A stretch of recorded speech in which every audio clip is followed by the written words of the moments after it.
Imagine being enslaved, uneducated, and treated like a possession rather than a human.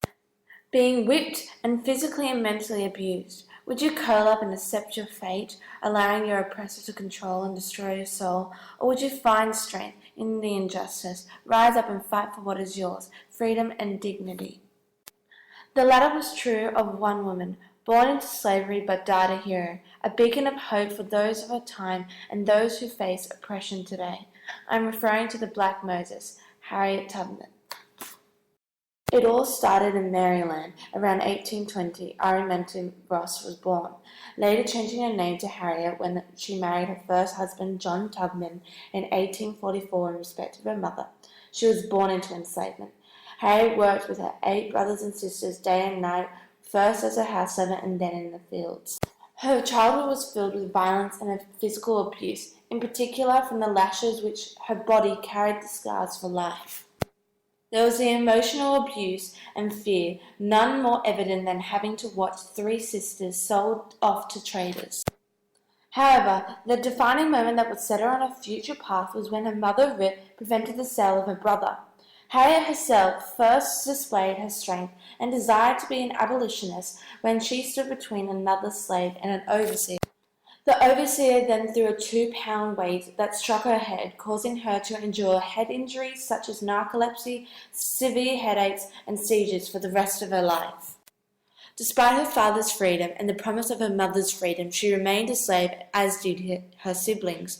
In 1849, Harriet seized the opportunity, fleeing with her brothers. They returned, she did not. A reward was offered for her return, as illustrated in Source A. Harriet made use of the network known as the Underground Railway to travel nearly 90 miles to Philadelphia, as seen in Source B. She crossed into the free state of Pennsylvania with a feeling of relief and awe, and recalled later, "There was such a glory over everything. The sun came up like gold through the trees and over the fields, and I felt like I was in heaven." Harriet, even though being in the safe boundaries of Pennsylvania, chose to risk her own life to help others enslaved, both her family and strangers. She created a series of signs and secret messages by tapping into the culture of her people to help set them free. The use of songs was a part of the daily lives of those who worked in the field, a way to find comfort and release pain they suffered. One of her favourite songs was Sweet Chariot. Within the lyrics lied secret messages. "Swing low, sweet chariot, come forth to carry me home," meant that the Underground Railway was coming south to take the slaves north. It was these simple cultural elements that aided Harriet's success. However, this all came to a halt with the passing of the Fugitive Slave Law in 1850. Harriet, the conductor of the Underground Railway, then diverted the path through to Canada, where slavery was prohibited. Harriet stated, "I never ran my train off the tracks, and I never lost a passenger." Her experience drove her to ensure each and every slave had what she had and what they deserved. Throughout the Civil War, Harriet worked with the Union Army as a cook, nurse, and as a spy, for which she received $200 for her 3-year service.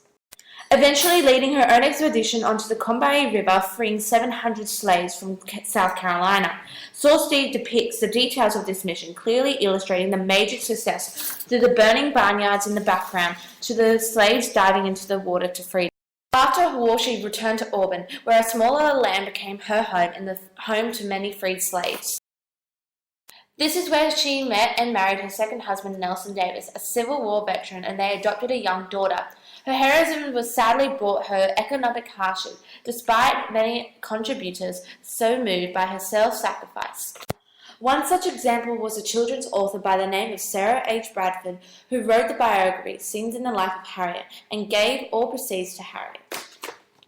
She also received a widow's pension of $8 a month, which eventually increased to $20 a month. Despite her financial struggles and lack of government support, she still gave to the people she fought to save by giving part of her land to the African Methodist Episcopal Zion Church, and in turn built an aged care facility in which she died in 1913.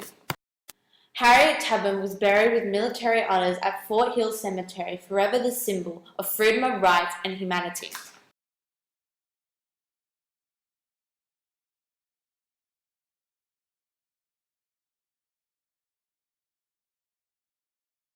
Created using Powtoon.